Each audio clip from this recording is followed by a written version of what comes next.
Welcome to Talking Science, where we dive into the latest news from science and space. Jonathan McDowell, Space Launch and Activities Commentator, is with us again to discuss Rocketlabs' recent failure. Jonathan, thanks for your time. Jonathan, a reminder that launching into space is hard, with Rocketlabs' 20th launch a failure. Yeah, so this is the third failure in 20 launches that Rocket Lab have had, which is, it's a little higher than you'd like, but I have confidence that Rocket Lab is going to fix this problem quickly. You got the first launch was a failure. You give that as a freebie, right? Because it's your first try. The other launch failure that they had a little while ago, I think, was launch 13. They fixed that very quickly and got back to flight. And this one, we don't know the root cause yet, so we'll have to see. But I'm guessing, again, it will be a quick fix. So at this stage, right, that they have, having had 17 successful launches, that there's nothing fundamentally wrong with the design of the rocket, right? So this is going to be some nasty that has probably been there all along, and just finally bit them. It's a slow process of debugging a new rocket design. Well, they're continuing to report an anomaly during the second stage. That's something you're not a fan of calling. Well, there was an anomaly, but I mean, to me, an anomaly is like, there's something not quite right here. It's a number I wasn't expecting, and this is not against Rocket Lab. This is against the whole industry, right? Is that back in the day, people weren't afraid to say the word failure. And now with all the commercial stuff and so on, there's a lot of pressure on the engineers to not use words like failure and use sort of softer words like anomaly or technical words that maybe the public don't immediately hear as failure. And so I'm arguing that that's bad, that's degrading the language, and the only way that we can push back against that pressure from the bean counters is mockery, make fun of press releases that say this, and it's all.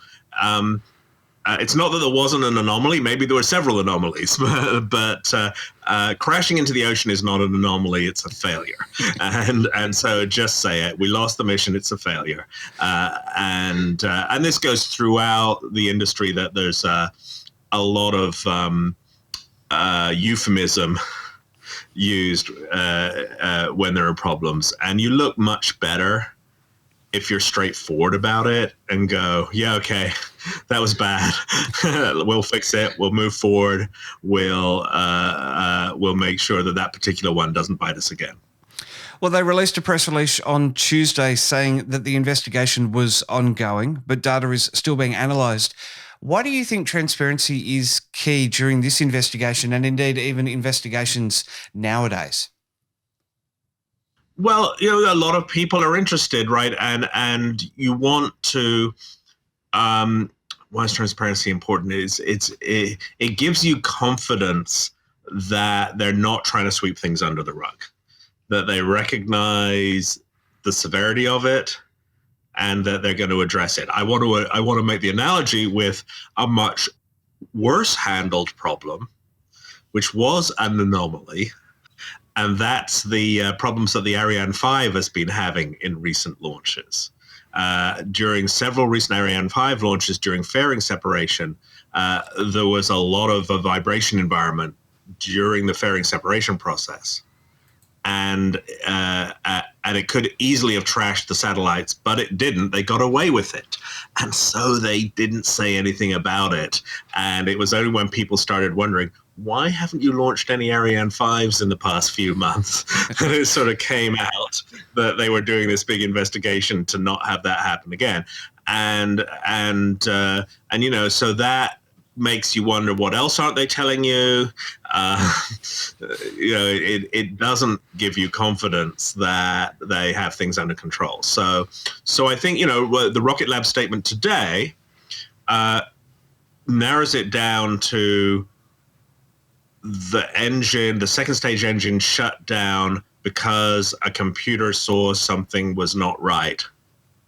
And that's why it fell in the ocean. And then, so the question is, what do the computers see that wasn't right? And fair enough, it's going to take them a little more than 48 hours to look through their code and look through their telemetry and figure out what exactly. I mean, they probably do know a lot more than they're telling us already, but it takes a while to make sure that, you know, the thing that it's responding to really is the thing that was wrong, and checking out, you know, what the rest of the data, and you get an enormous amount of data back from these rockets, right? Just gigabytes probably of stuff that you have to pour through. And so making sure that you understand what the data is telling you takes a while.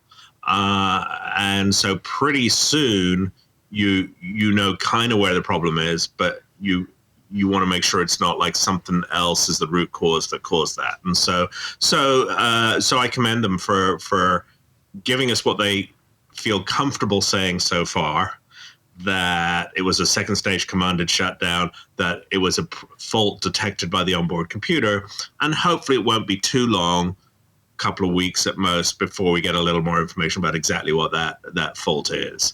I don't know that one. Not even Alexa knows, Jonathan, but in a piece of good news, Rocketlabs confirmed the first stage has been successfully recovered after an oceanic splashdown. So everything's relative. Yeah, and, you know, let's be clear, as was the case in the early SpaceX days, when they were just going forward with the reusability, that's not the primary purpose of the mission. The primary purpose of the mission is to put the satellites in orbit. And that didn't happen. It's great that they made progress in the reusability of the first stage, but, you know, it's baby steps, but I'm very happy for them that worked. You know, that's not really much of a consolation to Black Sky, whose 2 satellites were on board. Now, the good news is that these are production line satellites, Black Sky 8 and 9. That are, you know, part of a constellation. Each satellite, excuse me, is pretty much the same as the next.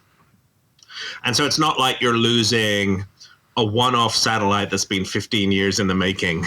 You know, that's something like, for example, the James Webb that's going to be flying on Ariane 5 at some point. And so the yeah, exactly. Which is why the whole Ariane 5 thing is a bit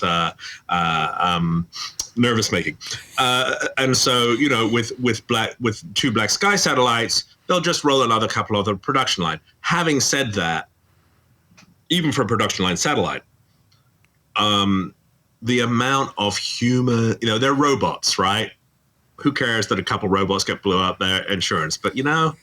That's like lives of, you know, years of people's lives, painstakingly putting these things together, and having been involved in space missions myself and in the preparation for space missions, I know the agony and the emotion that goes into preparing these things for launch. And I fortunately haven't been involved in a launch failure myself, but I've had friends who've seen, you know, 10 years of their life go up in smoke when something went in the ocean.